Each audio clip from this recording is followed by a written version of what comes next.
From $9 frozen trays to 35 minutes, reviving Maria Rundell's lost cast iron roasted vegetable economy for modern homesteads. Here's what nobody tells you about that promise. The one where you spend 3 decades learning to roast vegetables perfectly in cast iron, and then you realize the real secret was never about the vegetables at all. It's buried in something Maria Rundell wrote in 1807 that modern homesteads have completely forgotten. And if you stay with me, by the end you'll understand why a $9 frozen tray from the grocery store is actually proof that your great-grandmother's cast iron technique was worth more than gold, and still is. If you've got cast iron sitting in your kitchen right now, subscribe, because we're going to spend the next few minutes showing you something your hands already know, but your mind hasn't caught up to yet. And if you've made a roasted vegetable dinner this week, drop a comment below telling me how long it took you. I genuinely want to know if you're one of the people still cooking the slow way or if you've already surrendered to speed. Wait, this part is crucial to understanding why we're having this conversation at all. Most of us think the frozen vegetable economy started 50 years ago, with Industrial Revolution convenience and the rise of the deep freezer in American kitchens. But the actual timeline is longer than that, and sadder. What died wasn't just a cooking method. Something more specific was lost. Maria Rundell was a cookbook author in Regency England. Her book, A New System of Domestic Cookery, became one of the most influential cooking guides ever written in the English-speaking world. It was reprinted in America dozens of times. Families carried it west. Pennsylvania Dutch cooks modified it. And buried in her work is something about roasted vegetables that nobody remembers anymore. A principle about time, yield, and the relationship between your tool and your pantry. She understood something that modern meal prep culture completely missed. Rundell documented what we'd now call a roasting economy. Not just recipes, but a way of thinking about abundance. The idea was this: when you have a cast iron skillet and a hot fire, vegetables don't just cook, they transform into something else. Their flavor condenses, their texture becomes something between tender and crispy. And critically, they become shelf-stable, they last, they improve over days. They become currency in a household's kitchen. A modern frozen tray takes 35 minutes from freezer to table, if you follow the package instructions. But here's where it gets strange. That 35 minutes, it's actually a degradation. The vegetables have already been blanched, frozen, and thawed by the time you buy them. You're not really cooking, you're reheating. You're just restoring color and warmth to something that's already dead. Cast iron roasting in the old Rundell tradition was different. When you roasted fresh root vegetables, turnips, carrots, parsnips, in cast iron over flame or in a hot oven, you weren't just cooking them, you were creating a product. That's the economy she documented. In a Pennsylvania Dutch household, a woman might roast 2 skillets of vegetables on Sunday. By Wednesday, those vegetables had become something else entirely. Softer, more savory, almost pickled by their own released juices. They became part of a sandwich. They flavored soups. They were eaten cold with bread and butter. They were given to neighbors. They were stored in ceramic crocks and lined your pantry the way frozen trays now line your freezer. The modern frozen industry essentially monetized this knowledge, stripped it of its romance, and sold it back to us as innovation. But they lost the part that actually mattered. They lost the relationship between the cook and the tool. They lost the fact that the roasting process itself was the point, not just the outcome. And that's what we're going to reclaim in this series. Not just recipes, but the actual economic principle that made cast iron so central to American and Pennsylvania Dutch cooking. Because Maria Rundell figured out something that your grandmother's grandmother knew by muscle memory. A good skillet, hot enough and seasoned right, could turn $2 worth of root vegetables into a week of meals. That's not nostalgia. That's not romance. That's a real technique with real returns, and it's still sitting on your stove right now, waiting. So let's talk about what your skillet actually is, not what you think it is, what it really is. When you look at a piece of cast iron, you're looking at something that cost money to make. Real money. In the 1880s, a quality skillet ran you the equivalent of maybe $30, $40 in today's currency. For a working family earning under $1,000 a year, that was furniture. That was an investment you expected to outlive you, which meant manufacturers had to make them competent. They couldn't be fragile, they couldn't warp, they couldn't develop hot spots that would burn your food on one side and leave it raw on the other. The iron had to be thick enough to distribute heat evenly, dense enough to retain it, and shaped in a way that made sense for the cooking methods that actually fed people. Maria Rundell's cookbooks, written in the 1820s, assume you own a skillet. She doesn't explain what one is, she explains what you do with it, and what you do is this: you heat it deliberately. You pay attention to that process. You watch for the moment when the bottom of the pan stops reflecting your face and starts reflecting something darker. That's when the iron has reached the temperature where water beads instead of spreading. That's when you know something real is about to happen. Most modern cooking instructions treat the pan as a tool you heat to a number: 350 degrees, 400 degrees. The pan sits there. You assume it's ready. You open the oven or turn the burner to medium-high and expect it to perform. Rundell assumed nothing, because her readers didn't have thermometers in their kitchens. They had skill. They had observation. They had a relationship with their iron that told them things a dial never could. Here's what that looks like in practice. You take a pound of turnips, parsnips, carrots, whatever you have, you cut them to size, and yes, size matters. You want them thick enough that they won't burn before they soften, small enough that they'll actually cook through in the time you have. You put them in the skillet with maybe a tablespoon of rendered fat, lard, bacon grease, something with substance. Then you wait. You let the bottom of that pan heat slowly over moderate flame. The vegetables start to soften. The fat begins to brown.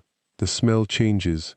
Completely changes from raw to something else, something caramelizing. And this is the part that modern recipe books skip over entirely. You don't stir constantly. You don't fuss. You let it sit. Every 4 or 5 minutes, you give the pan a gentle shake. That's it. The flat bottom of the skillet sears the vegetable bottoms against the hot metal. The sides stay in contact with heat, but not so violently that they char. The interior steams slightly from its own moisture. You're not boiling them. You're not deep frying them. You're using the thermal mass of the iron itself to create an environment where vegetables transform instead of just cooking. Wait. This is the part where I need to reset your expectations for a moment. You've been sold this story that old cooking was simpler, easier, less fussy than modern technique. That's backward. It was more fussy. It required more attention. What it didn't require was expensive equipment or fancy ingredients, or the mythology that technique lives in cookbooks written by people who went to culinary school. The economy of Rundell's roasted vegetables wasn't about being simple. It was about understanding the tool well enough that you could extract maximum value from minimum resources. You knew your skillet. You knew how hot it got. You knew how long it held heat. You knew the difference between the center and the edges. That knowledge lived in your hands. And when you cooked with that knowledge, something shifted. A pound of root vegetables that cost maybe 9 cents in period money became something you could serve 4 times over the course of a week.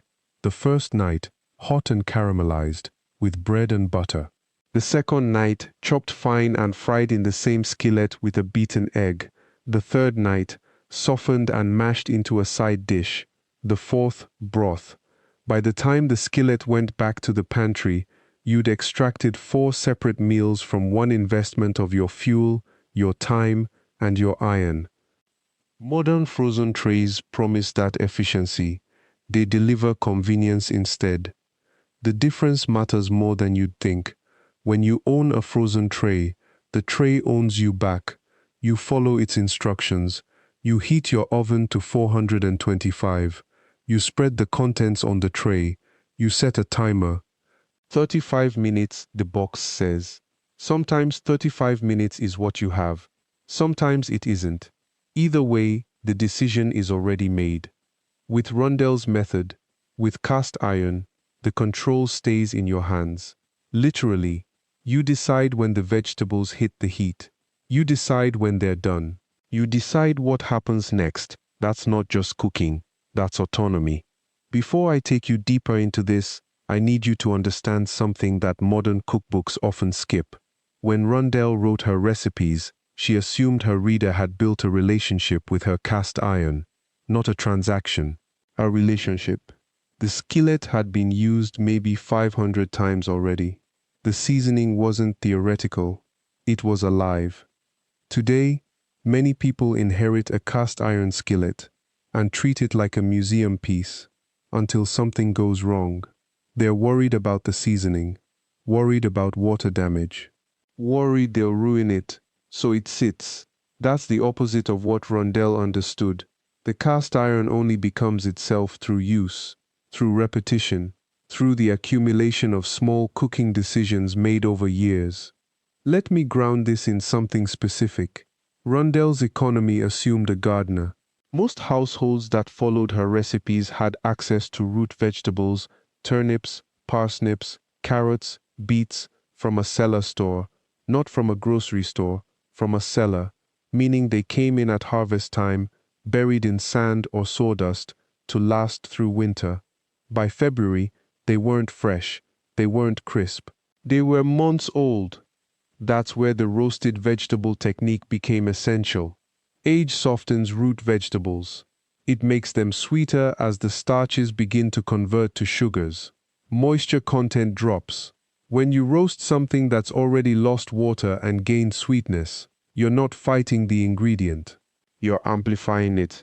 A frozen tray has to work backward. It starts with vegetables picked at peak ripeness, flash frozen immediately. When you roast those, you're trying to develop flavor where there's actually nothing left to develop. You're applying heat to something that's already had its best moment. The irony is that the frozen option wasn't born from convenience. Not originally. It was born from the same impulse as Rundell's economy, making resources last.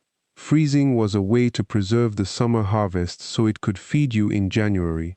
Somewhere along the way, the industry inverted that purpose.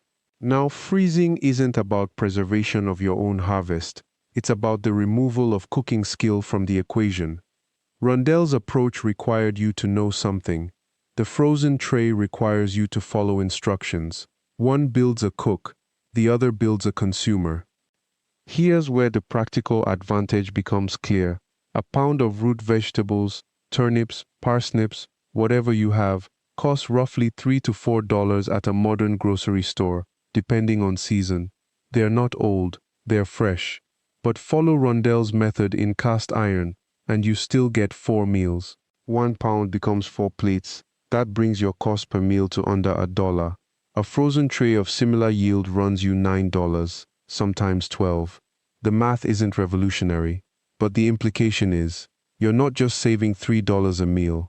You're reclaiming the knowledge of why you're doing this. You're using a tool that was designed to last generations. You're cooking in a way that your grandmother could have cooked. That continuity is worth something. The cast iron skillet doesn't care if you're roasting or frying or braising. It just wants heat and use and the occasional maintenance that takes maybe 10 minutes every few months. It will sit in a kitchen for 50 years and ask nothing but to be used. Try getting that from a frozen tray. Now, before we go further, I need to circle back to something that matters more than the price. When you roast vegetables the way Maria Rundell described in her 1807 cookbook, you're not following a recipe. You're performing a ritual that dozens of women in your family line might have performed in their own kitchens. That recognition changes everything about how you hold the handle. Rundell's economy wasn't just about thrift, it was about dignity. A woman in a farmhouse in Pennsylvania or rural New England didn't roast turnips and potatoes because she was poor. She roasted them because she had learned from her mother that this particular technique drew out sweetness that boiling never would. She had learned that a cast iron skillet retained heat in a way that made the vegetables crisp on the outside and tender within. She had learned to trust the tool. The vegetables cost almost nothing. The knowledge was worth everything. Here's what most home cooks miss when they think about heritage cooking. They think the value is in the food itself, authenticity, nostalgia, flavor that tastes like somebody's grandmother. All of that's true, but it's not the deepest part. The real inheritance is learning how to see a tool and understand what it can do, learning to trust your senses instead of a timer, learning to adjust the heat based on how fast the steam is rising instead of following a box of frozen instructions. When you cook with cast iron the way your great-grandmother did, you're not using a pan that came off a factory line 6 months ago. You might be using one that came off a line in Ohio or Pennsylvania or Tennessee 100 years ago. Your hands are literally handling the same metal that fed children who are now great-great-grandparents themselves. That's not sentimentality, that's archaeology. The technique Rundell described is simple enough that it sounds almost crude to modern ears. Heat the pan, add fat, lard, butter, bacon drippings, arrange your vegetables, let them cook undisturbed, turn them once, maybe twice, salt them, done. 35 minutes if your heat is right. 40 if you're being cautious. A frozen tray comes with instructions. Bake at 425 degrees for 22 minutes. Shake the tray halfway through. The instructions exist because the manufacturer has to guarantee a result. They can't trust you to know your own stove or your own judgment. They have to hedge against every variable. Cast iron requires the opposite. It requires you to develop judgment, to know whether your stove runs hot or cool, to recognize the point where a vegetable has gone from crisp to caramelized instead of from golden to burnt. This skill is real. It compounds. Every time you use the pan, you learn it a little better. Your hands remember the weight of it. Your eyes learn the color of a properly browned potato. Your ears learn the sound of fat crackling at the right temperature. That's not romantic. That's mechanical.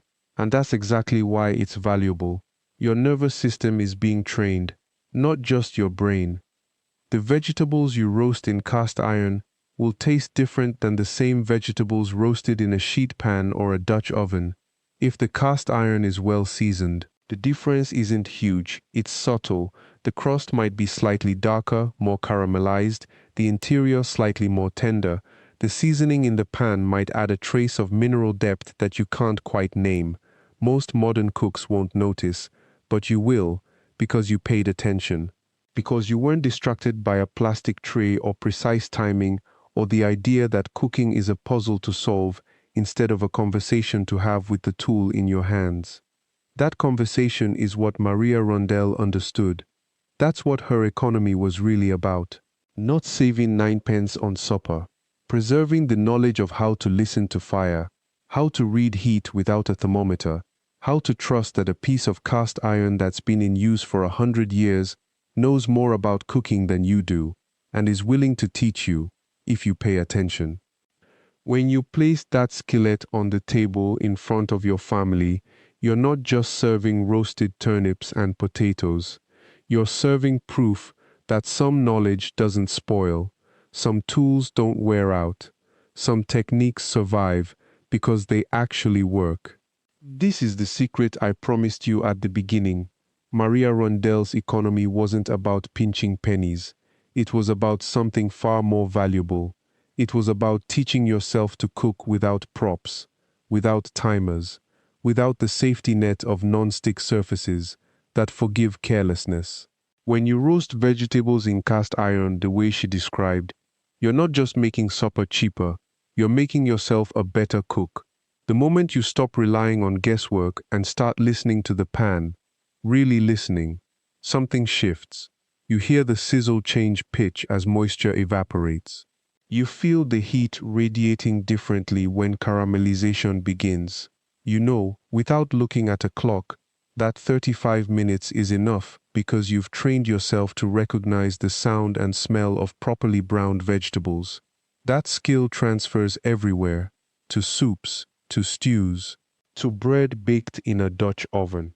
That's what you're actually passing down when you teach someone to cook in cast iron. Not just recipes, not just equipment. You're passing down the ability to trust yourself, to know that your senses are more reliable than any gadget. To understand that cooking, real cooking, is a conversation between you, the fire, and a tool that's been perfected over 150 years. Rundell published her cookbook in 1806. The cast iron pans people used then are still in use now. Non-stick coatings, those wear off in 15 years. Some last only 5. But a pan seasoned properly, used consistently, handed down carefully, that pan becomes an heirloom. It becomes better with age. It becomes something worth teaching. Here's what Maria Rundell would tell you if she walked into your kitchen today. She'd look at your modern stove. She'd see your oven with its digital readout. She'd notice the convenience of everything. And then she'd pick up your cast iron skillet and say something like, "You've made cooking easier, but have you made yourself a better cook?" That question matters more now than it did in 1806, because we've forgotten how to read fire.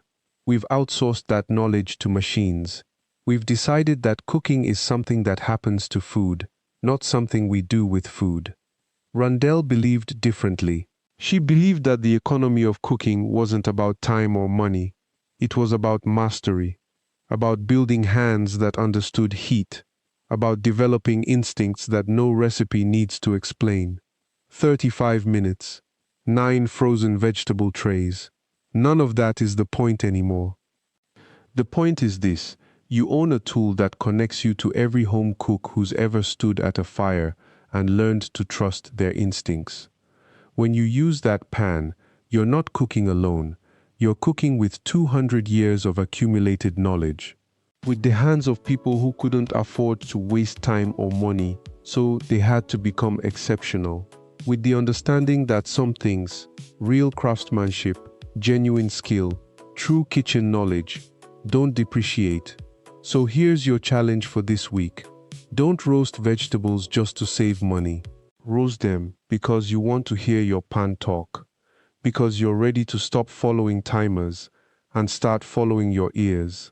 Pull out that skillet, the one gathering dust, or the one your grandmother left you, or the one you picked up at an estate sale and never quite figured out how to use. Heat it properly, season it generously, load it with whatever vegetables you have, and then stop watching the clock. Listen instead. Wait for the sizzle to shift. Watch the vegetables for that moment when the flat surfaces turn deep brown. Smell the shift from raw to roasted to something approaching burnt. That's not wasting time. That's learning a language that every great cook in your family line already spoke. Thank you for watching this episode with me. If you've got cast iron at home that you've been meaning to understand better, or if you've inherited one and wondered what all the fuss was about, please subscribe to the channel and turn on notifications so you don't miss our next video. And I'd genuinely like to hear, what's your earliest memory of someone cooking in cast iron? Leave that in the comments. Those stories are how we keep this knowledge alive.